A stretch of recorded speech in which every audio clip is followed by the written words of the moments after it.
Hey there, nation, and welcome to the show where we help you to play miniatures wargaming on a budget. It is I, Commander Cheapskate, and we're back with another episode of the Underhive's Most Wanted, our series dedicated to the analysis of the Dramatis Personae fighters and Games Workshop's Necromunda. We will discuss the fighters' characteristics, their skills, their weapons and wargear, their special rules, and provide critical information to help you to dominate in your next campaign of Necromunda. And on today's episode, we are focusing on two Dramatis Personae whose rules can be found in Necromunda, the Book of the Outcast. That is the mysterious and mutating Dr. Arachnos, the dreaded and infamous rogue doc from the Hive bottom, as well as Bigby Crumb, the Ratling Slopper, who has the ability to not only cure your fighters, but also support them with additional stuff with the food that he provides. Now, because this video is a little bit more of a deeper dive, I will put timestamps in the description box below, so that way you can click and navigate to whichever fighter interests you the most. So that being said, let's go and talk about Dr. Arachnos as well as Bigby Crumb.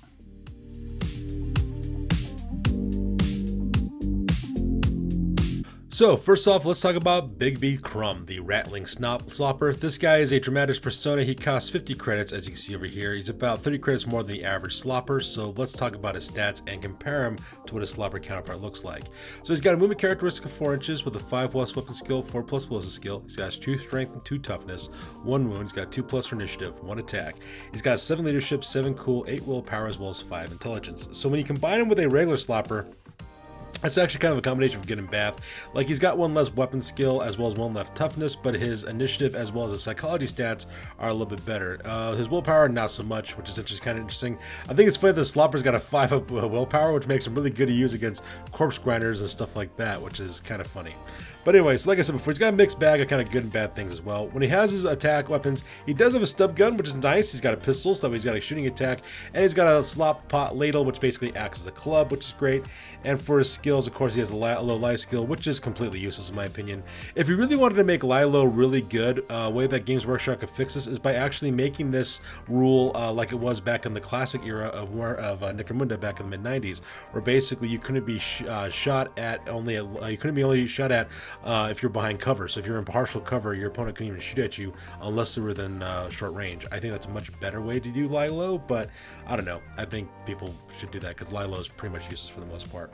Now, the nice thing about this character is basically special rules. Now, he's got your standard Slopper rule, which basically means that before the battle, roll a d6 for each fighter that's in recovery, and a roll of 6, they're no longer in recovery and available for this battle. A constant supply of good food has helped to recover more quickly, which is what a Slopper already does already. But the reason why you're playing 30 credits more for Bigby Crumb over a normal Slopper is because of this rule called the Slop Pot, which is the most important rule this character actually has. Now, it's placed in the 2 inches of Bigby when he's deployed, and it provides cover for Bigby as well, so that way you can, use that.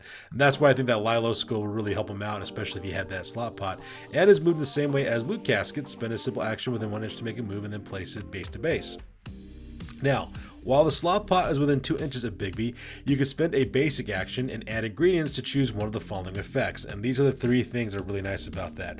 For the first one is Stinger Spore Stew. Friendly fighters within 2 inches count as having an assist when making recovery tests. Lasts until the end of the round. Very important there to help actually with recovery tests. Can actually save a lot of your fighters.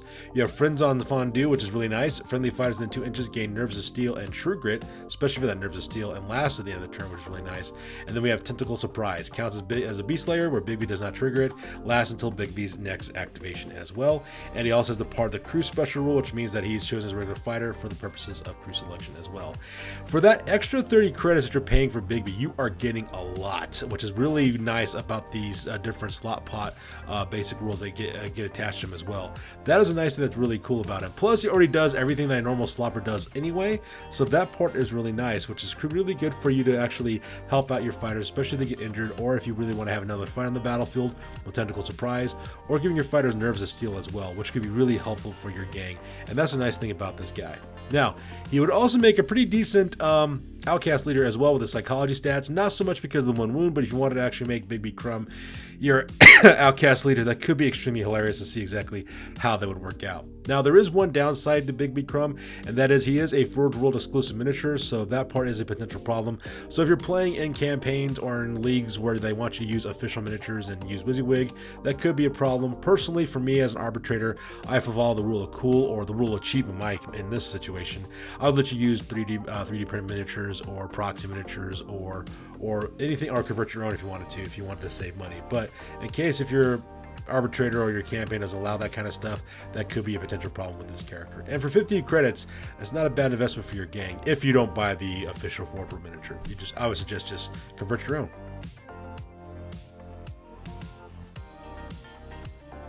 And lastly, let's talk about Dr. Arachnos, who costs only 100 credits. He is a rogue doc. He costs twice as much as a normal rogue doc, so let's talk about him real quick. So, first of all, he's got a 5 movement skill, allowance with 4+ weapon skill and ballistic skill. He has 3 strength and 3 toughness with 1 wound. He's got 4+ initiative, 2 attacks, 8 leadership, 7 cool, 7 willpower, as well as 6 intelligence. He does have the Medicaid skill, which is actually quite interesting, so that way he can actually help out with that, so that part is nice. And he actually comes with quite a bit of weapons. He has a last pistol, which is a basic shooting attack, but what he really has is the medical mechadendrites, which are that harness of arms that he has around him, which is actually quite good. It's a 3-inch versatile trait with +1 hit in base combat, -1 AP, toxin trait attached to it as well. So it's a pretty good weapon for all things considered. He also has mesh armor for his wargear, gives him a 5 armor save, which is actually quite nice. He's also got a bioscanner, which is great for using him as a sentry in games that you actually play with, and that part's nice because you can use Dr. Arachnos to actually use that bioscanner as a sentry guy. And of course, he's got a respirator, which gives him a little bit better for against toxin gas as well as environmental effects as well. Now, when it comes to his special rules, he does have the same special rules as a rogue doc. Make 1 free medical escort mission per rogue doc in the post-battle sequence.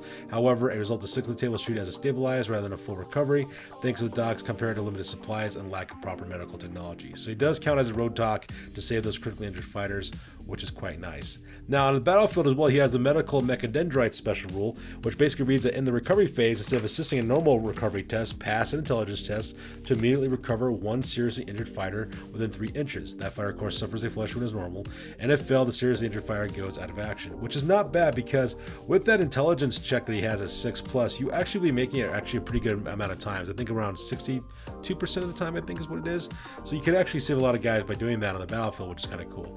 And plus, he's got the part of the crew special rule, which basically means he's treated as a regular fighter for the purposes of crew selection.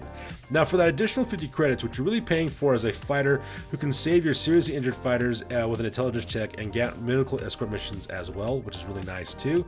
At the same time, he does some really good stuff with his close combat attack to the versatile trait as well as last pistol, so could be really useful in sentry type scenarios. So that's another thing nice about Dr. Arachnos.